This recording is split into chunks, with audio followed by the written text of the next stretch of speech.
மதுரையில் இயேசு வாழ்கிறார் ஊழியங்கள் நடத்தும் எழுப்புதல் உபவாச ஜெபக்கூட்டம். நாள் ஜூன் 21. நேரம் காலை 9:30 மணி முதல் மதியம் 2:30 மணி வரை. தேவ செய்தி சகோதரர் எல் வின்சென்ட்ராஜ். இன்றைக்கு உன் வீட்டுல கடைசியாளா இருக்கலாம், ஒன்றும் பிரயோஜனம் இல்லாமல் இருக்கலாம். கனத்துக்குரியவர்களாக கர்த்தர் உன்னை மாற்றப் போகிறார். பாடல் ஆராதனை சகோதரி கலா வின்சென்ட்ராஜ். உண்மையாய் அவரை நோக்கி கூப்பிடுகிற யாவருக்கும் சமீபமாய் இருக்கிற கர்த்தர் உங்க இருதயத்தை தமது ஆவியினால் நிரப்பி விடுவார். அல்லேலூயா. இடம் இயேசு அழைக்கிறார் Jebagopuram, bypass road, Palanganatham, BRC depot அருகில், மதுரை. தேவ பிள்ளைகளே, இந்த உபவாச ஜெபத்தில் கலந்து கொண்டு தேசத்தின் எழுப்புதலுக்காக இணைந்து ஜெபிப்போம் வாருங்கள். மேலும் விவரங்களுக்கு கீழே உள்ள தொலைபேசி எண்ணை தொடர்பு கொள்ளுங்கள்.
நீ என்னை நம்பினபடியா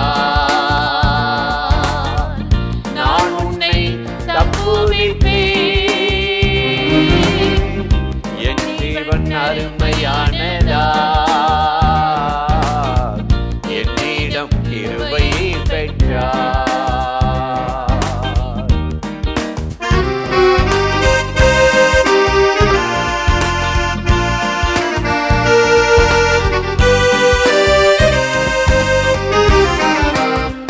கடந்ததை நினைத்து கலங்கி சோர்ந்திடாதே, நடந்ததை எண்ணி எண்ணி உலகி போய்விடாதே. பாலை நீளத்தில் பாதை ஒன்றை அமைப்பேன், ஆறுகள் உன் வாழ்வை தோன்றிட செய்வேன்.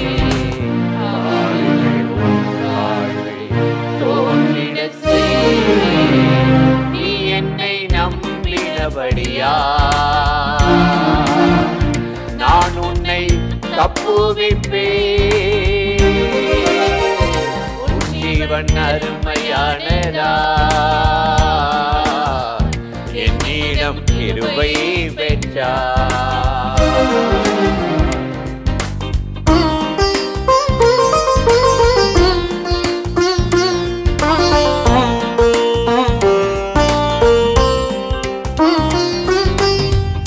கர்த்தராகிய நான் உன்னை காப்பாற்றுவே. அடிக்கடி உனக்கு தண்ணீர் பாய்ச்சிடுவே. கர்த்தராகிய நான் உன்னை காப்பாற்றுவே. அடிக்கடி உனக்கு தண்ணீர் பாய்ச்சிடுவே. ஒருவரும் உன்னை சேதப்படுத்தாமல் இரவும் பகலும் காத்துக் கொள்வே. இரவும் பகலும் காத்துக் கொள்வே. நீ என்னை நம்பினபடியா நான் உன்னை தப்புவிப்பே. உன் ஜீவன் அருமையானதா என்னிடம் கிருபை பெற்றார். உன் ஜீவன் அருமையானதா என்னிடம் கிருபை பெற்றார்.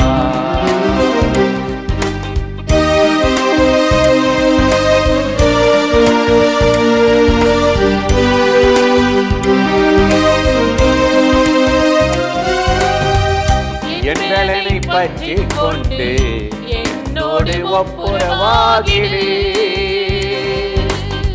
தீமையான முச்செடியை அக்கினி கொளுத்திடுமே. என்னை பற்றி கொண்டு என்னோடு ஒப்புரவாகிடு. தீமையான முச்செடியில் அக்கினி கொளுத்திடுவே.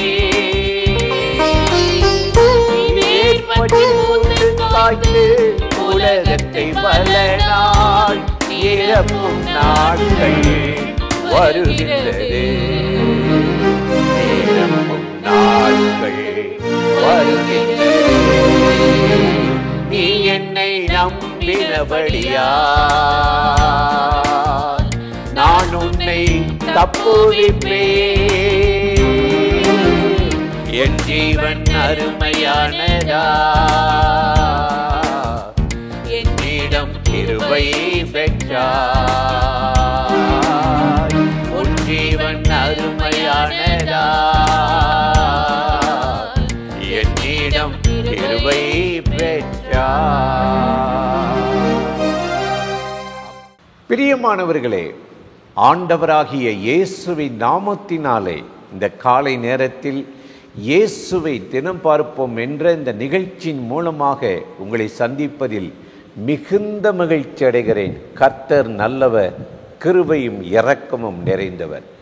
இன்றும் கூட ஒரு வசனத்தை உங்களுக்கு ஞாபகப்படுத்தி சில காரியத்தை சொல்லி ஜெபம் பண்ணுவது நல்லது என்று உணர்ந்தேன். எரேமியா 20:11 வாசித்து பார்த்தார். கர்த்தரோ பயங்கரமான பராக்கிரமசாலியாக என்னோடு இருக்கிறார். என்னை துன்பப்படுத்துகிறவர்கள் என்னை மேற்கொள்ள மாட்டார்கள் என்று எரேமியா சொல்லுகிறார். எவ்வளோ ஒரு அருமையான வார்த்தையில்.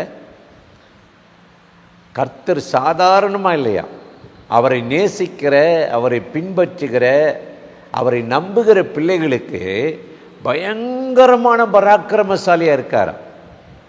அவர் ஒன்றும் யாரும் இவன் ஒன்றும் இல்லாத ஆள், படிக்காதவன், ஒரு பேத, கூமுட்டை அப்படிலாம் நினைக்கலாம்.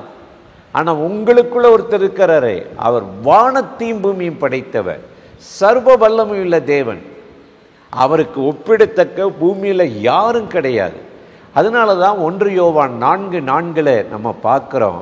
உலகத்தில் இருக்கிறவனை காட்டிலும் உங்களுக்குள் இருக்கிறவர் பெரியவர் என்று கர்த்தருடைய வேதம் சொல்லுகிறது. எனக்கு அருமையான சகோதர சகோதரிகளே, எரேமியா வாழ்க்கையில் தீர்க்கதரிசியாய் வாழ்ந்த மனுஷன். தப்புனா தப்புன்னு சொல்கிறார். யாரையும் முகத்தாச்சனி பார்க்க மாட்டார், நேருக்கு நேர பேசுவார். நம்ம ஊரில் பேசுகிற மாதிரி இந்த யூடியூப்பில் ஒருத்தனை கேவலப்படுத்துறது, அவமானப்படுத்துறது அந்த மாதிரிலாம் இல்லை. நேருக்கு நேராக நீ செய்கிறது கர்த்தருடைய வார்த்தை இப்படின்றத தைரியமாக எச்சரிக்கிற ஆள். அதுதான் ஊழியம், தீர்க்க தரிசனம். இது நிமித்தம் அவரை கிணத்துல தள்ளிட்டாங்க, சகதியில் அப்படியே மாட்டிட்டாங்க, சிறைச்சாலையில் இருந்தார். கொடிய உபத்திரம் பாடுகள். ஆனால் இவ்வளவு பாடு உபத்திரத்தில் கர்த்தர் அவருக்கு தோண்டி சொல்லுகிறார், எரேமியாவே பயப்படாத, அவர்கள் உனக்கு விரோதமாக யுத்தம் பண்ணுவார்கள், மேற்கொள்ள மாட்டார்கள். கர்த்தரோ பயங்கரமான பராக்கிரமசாலியாக என்னோடு இருக்கிறார் என்ற வார்த்தையின்படி இன்றைக்கு நான் பராக்கிரமசாலியாக இருந்து உன்னை நடத்தி ஆசீர்வதிப்பேன் என்று சொன்னார். வேதத்தை நீங்கள் வாசித்து பாருங்களே, ரொம்ப படித்த மேதைகள், பயில்வான்கள், திறமையானவர்கள், கை தேர்ந்தவர்களை ஆண்டவர் யூஸ் பண்ணலை. கிதியோனுக்கு ஆண்டவர் தோன்றுகிறார். கிதியோன் ஒரு பயந்தாங்கோலி, பயப்படுகிறவன். என் கோத்திரத்திலே நாங்கள் எளிமையானவர்கள் என்று நியாயாதிபதிகள் 6:15 சொல்றார். அப்படிப்பட்ட அந்த மனுஷன் அவன் பயந்து நாடு மீதியானியருக்கு அடிமையாயிடுச்சு, சிறைப்பட்டு போனாங்க. அப்படிப்பட்ட நிலையில தான் கர்த்தர் அவனுக்கு தோன்றாரு. நியாயாதிபதிகள் 6:12 சொல்றாரு, பராக்கிரமசாலியே பயப்படாதே, கர்த்தர் உன்னோடு இருக்கிறார் என்று சொன்னார். எவ்வளவு ஆச்சரியம் இல்லை? இன்னைக்கு அந்த தேவன் உங்களை பார்த்து படிக்காத ஆளே, ஒன்றும் இல்லாத ஆளுன்னு சொல்ல மாட்டார். உலகம் வேணா அப்படி சொல்லலாம், உன்னால் ஒரு நன்மை இல்லை அப்படின்னு உங்களை அற்பமாக நினைக்கலாம், கேவலமாக பேசலாம். ஆனால் கர்த்தரோ பயங்கரமான பராக்கிரமசாலியாக நம்ம கூட இருக்கிறாரா?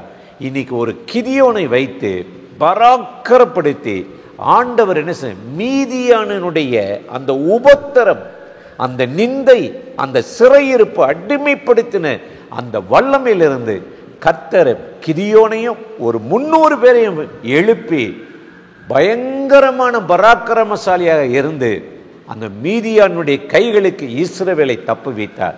அந்த தேவன் இன்றைக்கு இந்த காலை நேரத்தில் பலவிதமான போராட்டத்தில், பிரச்சனையில், பாடுகளில் சிக்கி தவிக்கிற உங்கள் வாழ்க்கையில் பராக்கிரமசாலியாக இருந்து இன்றைக்கு ஒரு காரியத்தை உங்களுக்கு செய்ய போகிறார். உங்கள் வேலையில், உங்கள் ஊழியத்தில், உங்கள் குடும்பத்தில், உங்களுடைய பொருளாதாரத்தில் பராக்கிரமசாலியாக இருக்க போகிறார். அவரால் கூடாத காரியம் ஒன்றுமில்லை.